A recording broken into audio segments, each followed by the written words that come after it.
The test is in 4 parts: Part 1, Part 2, Part 3, and Part 4. Now look at Part 1. Part 1. First, you have some time to look at questions 1 to 6.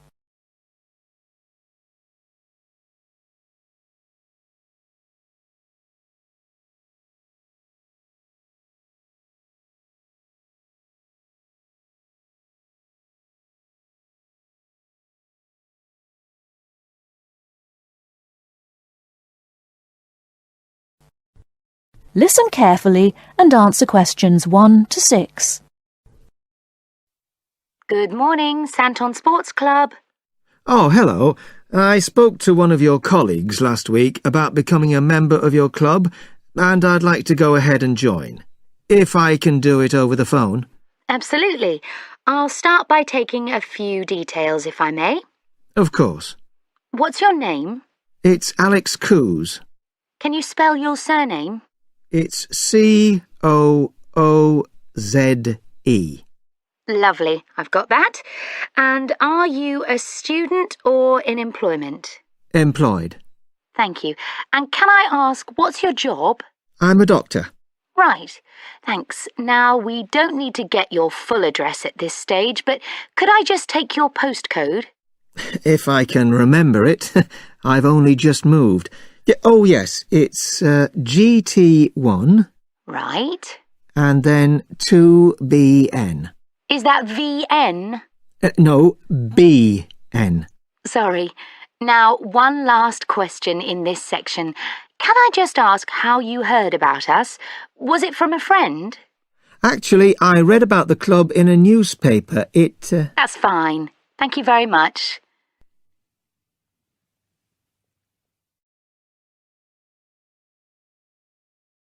Before you hear the rest of the conversation, you have some time to look at questions 7 to 10.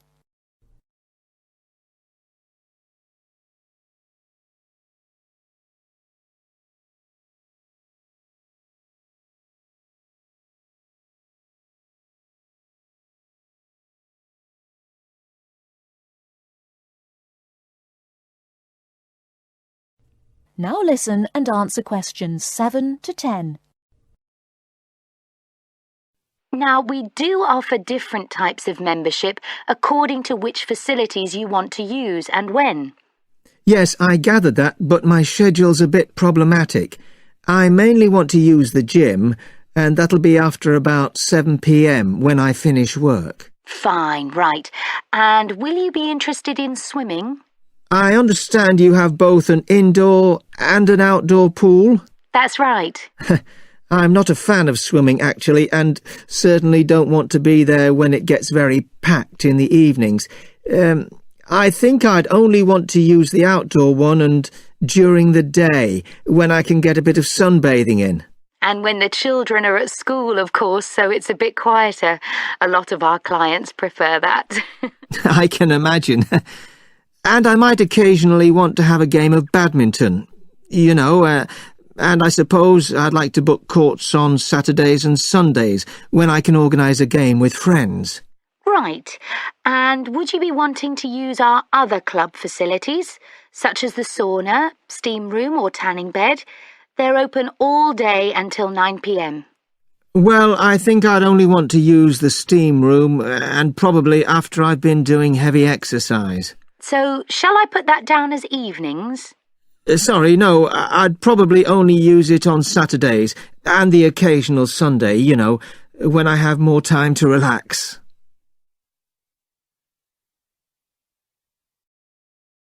That is the end of Part 1. You now have half a minute to check your answers.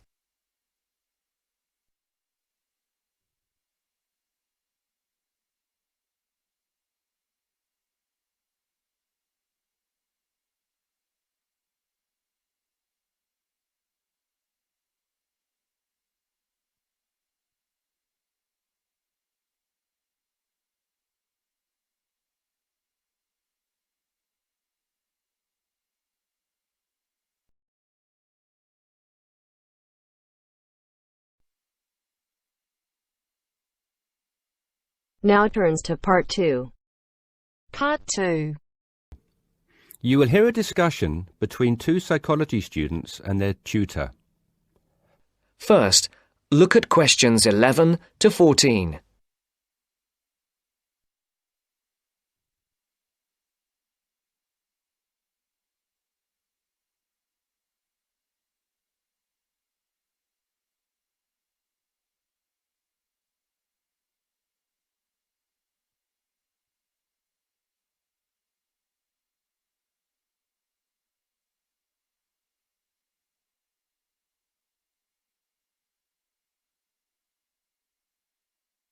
Listen carefully. So, how did you find the lecture yesterday? Reasonably interesting, but he sort of rushed through Maslow's work, which, considering it's been covered before, is fine for everyone else except me, who missed the last lesson. Why don't you fill him in then, Tina? Me? Oh, OK. Well, basically, it's simple enough. We all have certain needs, and what Maslow did was group them into categories. Depending on how successful your life has been or what stage of life you are at, your needs change and you shift from one of Maslow's categories into another. First, there's your basic needs. Physiological needs, the professor said. Is that right? Very good. These needs are pretty obvious. They're our most basic ones. Things every human needs to survive and function, like air, water, food, clothing and shelter. It's not rocket science, this bit. Maslow just points out that until we have satisfied those basic needs, our desires don't evolve into anything more complex and we don't seek any greater form of fulfillment. Isn't that a bit irrelevant today? Not really. Millions of people in the developing world are still fighting to fulfill these needs, fighting for their very lives every day. Good point. So anyway, Maslow represented what he called his hierarchy of needs on a pyramid, or in 2D, a triangle. With physiological being at the base, presumably. Yes, it's obvious, isn't it? What's at the other end of the spectrum, then? Well, to be at the pinnacle, you've got to have mastered the other levels of need. Then you are in the self-actualization zone. This is a place where you are very at one with yourself and looking to make the absolute most of your skills, talent and potential. You can only focus on maximising these, though, of course, if, as Maslow reminds us, you're fulfilled in every other sense. And what are these in-between levels, then? Well, after you've found food and water and shelter and so on, the next step is to fulfil your safety requirements. Safety does not just mean your physical safety, though. That's far too simplistic. It's also about your emotional safety, your job security and so on. And let me guess, after that it's the need for esteem. No, Maslow reasoned that after your physiological and safety needs are fulfilled, the next most urgent requirement is for friendship, intimacy, companionship and so on. You know, on an emotional level, building a family, having relationships, etc. Only then, after you have found a sense of belonging, does the need for esteem take precedence, he argues. Presumably that's the need to feel accepted and valued. Yes, but more on that later. Do you feel more comfortable now? Yes. Thank you both. Before the broadcast continues, look at questions 15 to 20.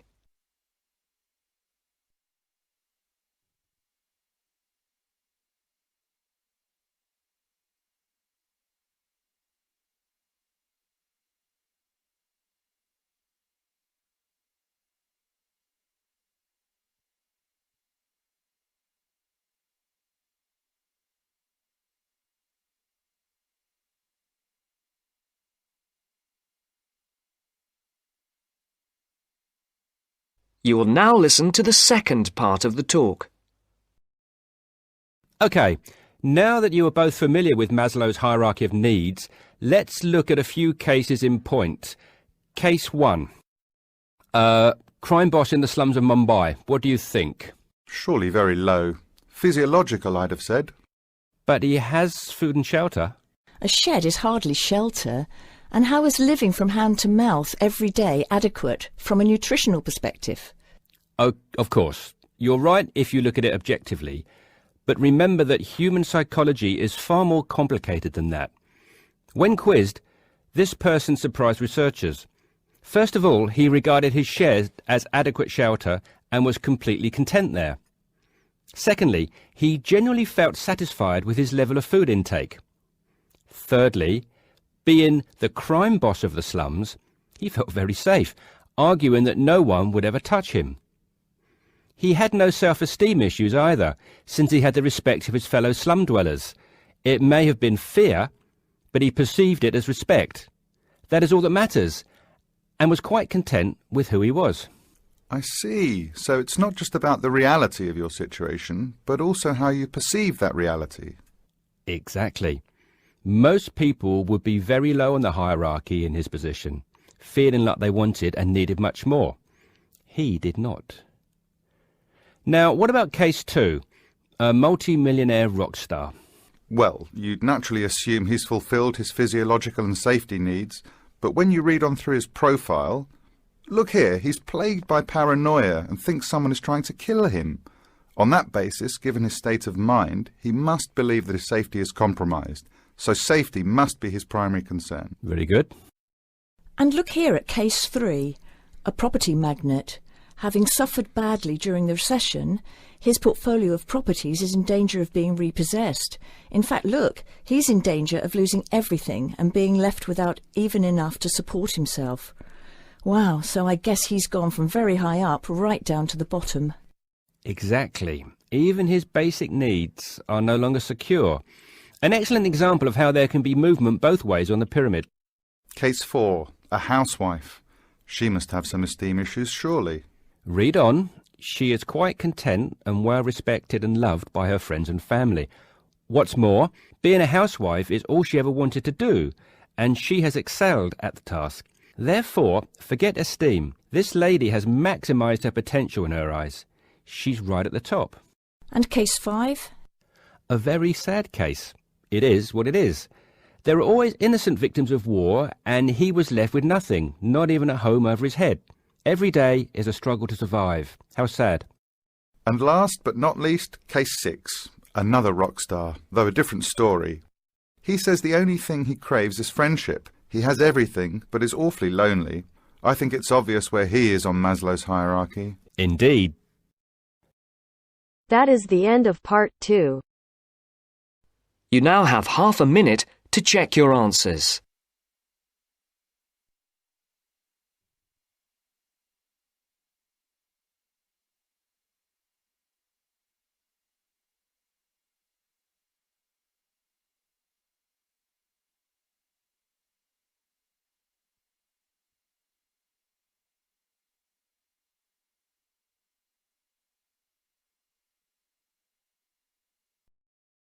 Now turns to part 3.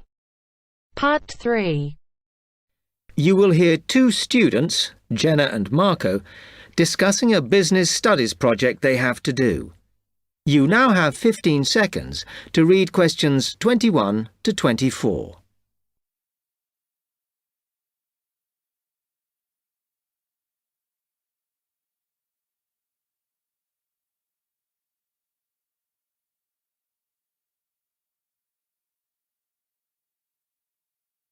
Come on, Marco. We've got to get on and sort out this project for Professor Buckley. Hang on. I want to make sure we've got all the information. Now, where are we? Well, today we need to sort out exactly what we're going to do and how we're going to divide the work up. Okay. How long have we got, by the way? The end of term is April 6th. And he said to hand it in on week 8, so that's March 25th at the latest, because the beginning of that week is the 21st, so not long. Right.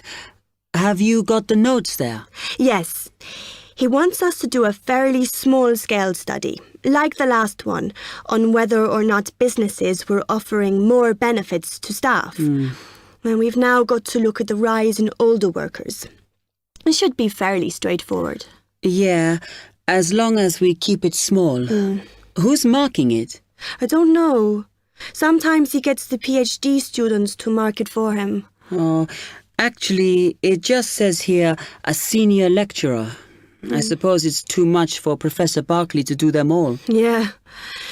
Anyway, how are we going to go about this? Well, We have to decide how big we want it to be and who. Yeah, but I think we must sort out a timetable for the project. Otherwise, nothing will get done. Okay. Do you want to do that? All right. I'll do it as soon as we finish here. Before you hear the rest of the talk, you have some time to look at questions 25 to 30.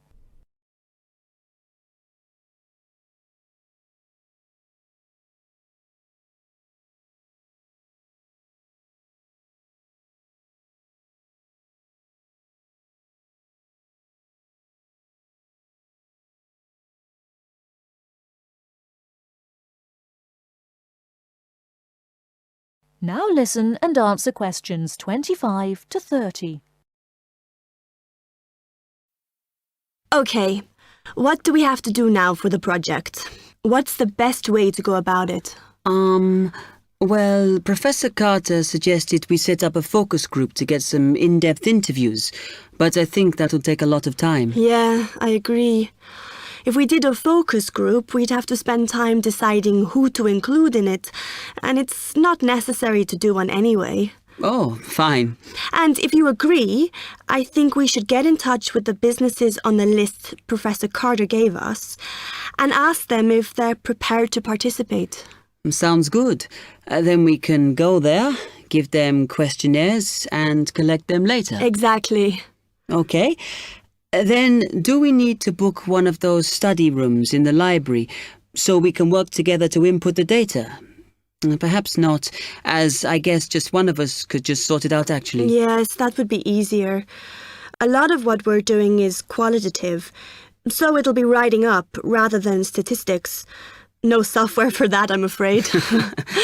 And I think it would look better if we had actual shots of some of the staff, because we're citing appearance as a factor in employability, aren't we? Yeah, okay. I'll factor that all in when I sort everything out tonight. I'm glad we decided to work together. I think it's going to work out well. Yes, well, given that we had to work in pairs on this project, I think we were right to choose each other. We complement each other academically, as we're each good at what the other isn't. In fact, we should have tried working together before. Yes. Now, how shall we split the work? I'll do the analysis, shall I? Oh, okay. It's just that it might be faster, because I'm used to doing it. Although your English is better than mine. I need more practice at reading, really. Okay, I'll do the presentation then, if that's okay with you. Yeah, sure. I don't mind speaking in public, but I hate preparing all the notes for them. The thing is, the tutor said one person should do the whole presentation, and he said he expects me to do it because I haven't done one yet. No, that's fine. Now, let's see.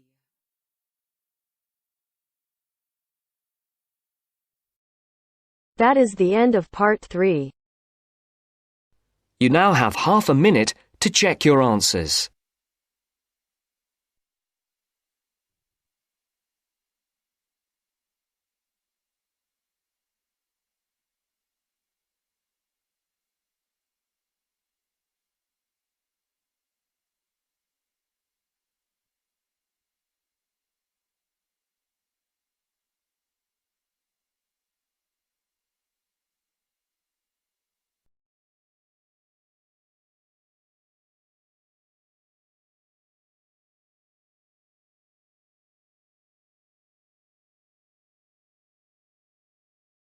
Now turns to part 4. Part 4. This morning, I'd like to look at the whole issue of contemporary art. What it is, how do we interpret it, what are its uses, and does art, in effect, have any advantages or disadvantages for society? First, you have some time to look at questions 31 to 40.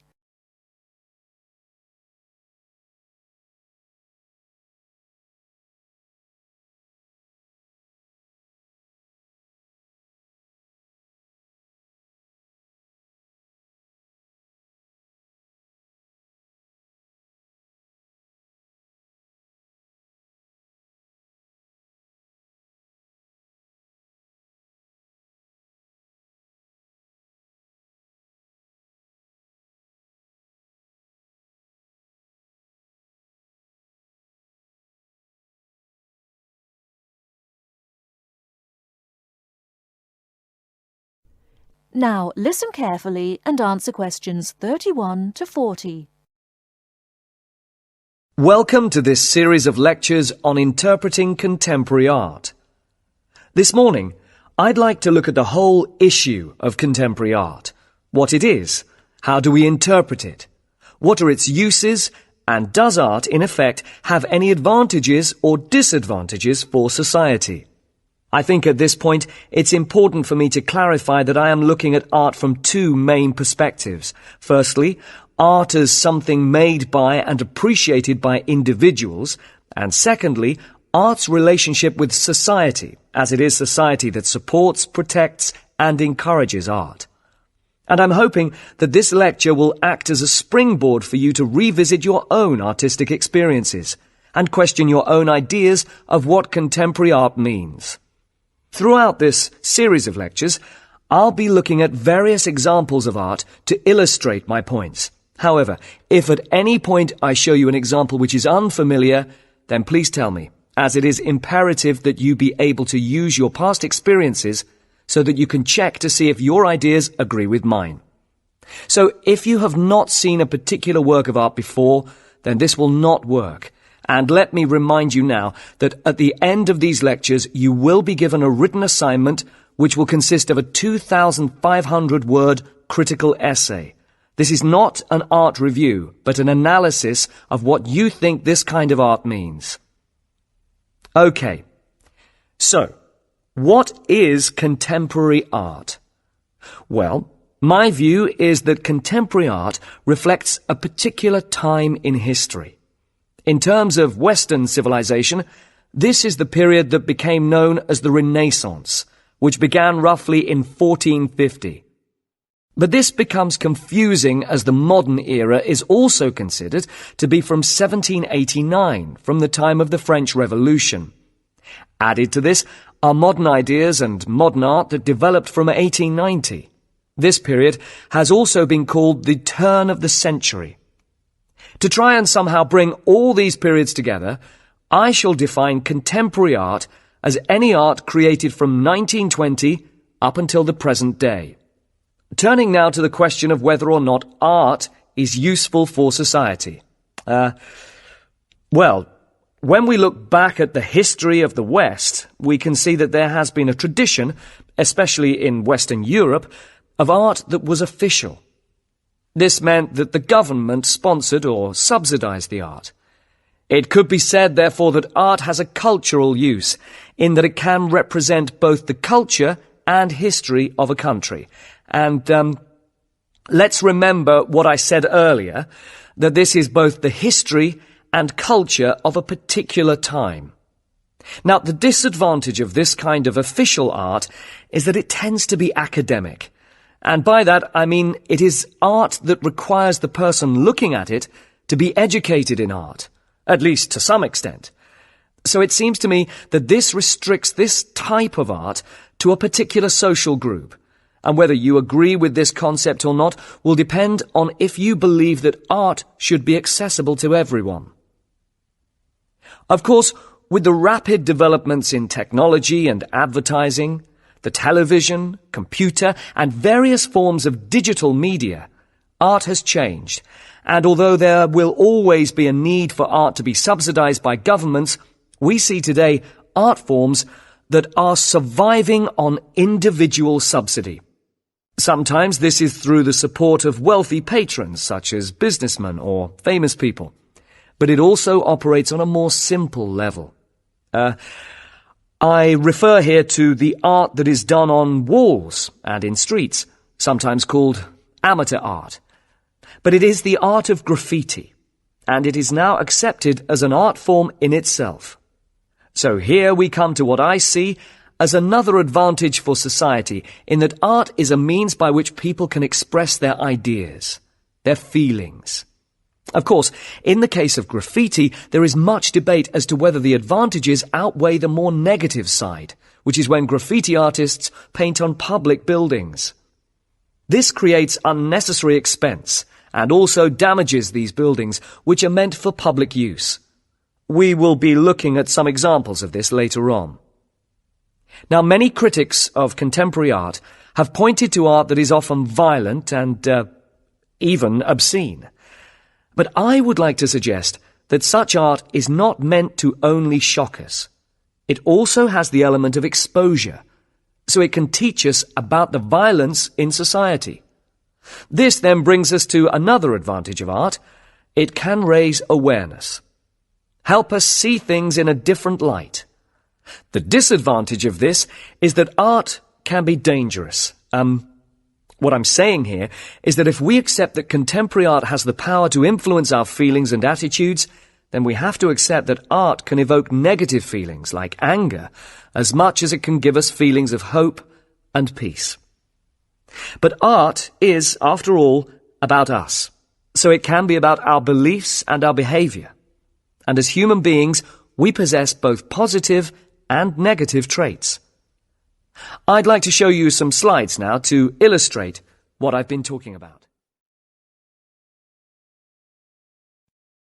That is the end of part 4. You now have half a minute to check your answers.